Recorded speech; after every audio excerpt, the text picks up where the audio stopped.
მართ ხდება თუ არა დემოკრატია მსოფლიოში.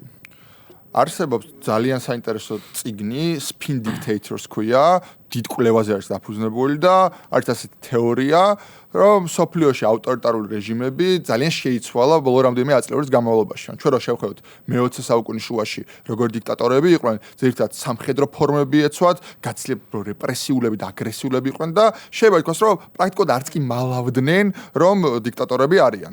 დღეს ჩვენ გვაქვს განსხვავებული სიტუაცია. მსოფლიოში პრაქტიკულად ვერ ნახავთ სახელმწიფოს, რომელიც აღიარებდა, რომ დემოკრატია არ არის. ანუ ყველა იბრალებს, როგორც მინიმუმ დემოკრატიულია, ჩრდილოეთ კორეაც კი, ეს არის ერთი მხარე. მეორე მხარე ის არის, რომ მოდერნიზაციამ, როგორც ჩანს, სერიოზული საფრთხე შეუქმნა დიქტატურებს. ანუ ინტერნეტის გავრცელებამ, საერთაშორისო მედიის გაჩენამ, საერთაშორისო ორგანიზაციების გაჩენამ და ასე შემდეგ, ხალხს აჩვენა, რომ განსხვავებული ტიპის ცხოვრება არსებობს, დიქტატურები ამისთვის მზად არ იყვნენ, შეიძლება ჩრდილოეთ კორეა მოახერხა, რომ სრულად იზოლირებული ინტერნეტი ჰქონდეს და ასე შემდეგ, თუმცა უმრავლესობამ ეს ვერ მოახერხეს. შესაბამისად, მათ დაიწყეს რაც ერთგვარი მიმიკრია, ადაპტირება დაიწყეს დემოკრატიის სტანდარტებთან. ანუ გაიხადეს რაღაც სამხედრო ფორმა, ჩაიცვეს სმოკინგი, დაიწყეს მეგობრობა დასავლეთ სხვა პოლიტიკოსებთან, ლობისტები იქირავეს, ჩამოიყვანეს თავისი სახიობები, სპორტსმენები და ასე შემდეგ. ანუ მაქსიმალურად ცდილობენ, რომ თავი გაასაღონ თუ არა დემოკრატებად, შედარებით ცივილურ, შედარებით ადეკვატურ რეჟიმებად. და ეს რაღაც დონეზე გაუვიდათ კიდეც. ამის, ასე ვთქვათ, შემქმნელი პრაქტიკულად და მთავარი სულიშამდგელი იყო ლი კვან იუ სინგაპურში, რომელმაც რეალურად ავტორიტარული რეჟიმი შექმნა, თუმცა ძალიან წარმატებული ბევრ საკითხში, ანუ ეკონომიკურად განავითარა, ჩვენ გვახსოვს მიხეილ სააკაშვილის აღფრთოვანებული იყო ხოლმე სინგაპურიზაცია უნდა საქართველოში და ასე შემდეგ.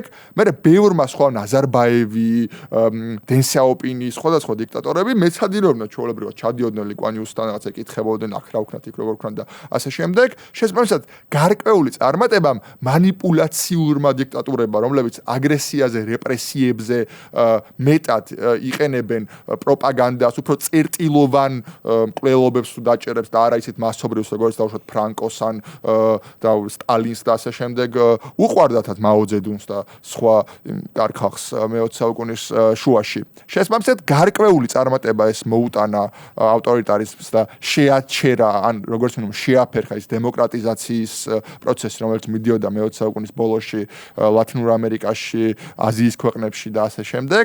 თუმცა მოდერნიზაცია მაინც მიდის და ამ წიგნის ავტორებსაც და მეც იმედი მაქვს, რომ საბოლოო ჯამში ეს არის ერთგვარი ტაქტიკა, რომელმაც შეაფერხა ეს პროცესი, მაგრამ საბოლოო ჯამში ვერ უნდა გააჩეროს, იმიტომ რომ ტექნოლოგიური პროცესი მაინც მიდის, გლობალიზაცია მაინც მიდის და როგორ ვაკუუმშიც არ უნდა ცხოვრობდე, ან როგორც არ უნდა ცდილობდე, რომ რაღაცნაირად ადაპტირება მოახდინო მსოფლიოს ცვლილებასთან, საბოლოო ჯამში ეს ზედმეტად ძველი და ზედმეტად არქაული მოვლენა არის, რომ გაუძლოს ამდენად რთულ გამოცდებს.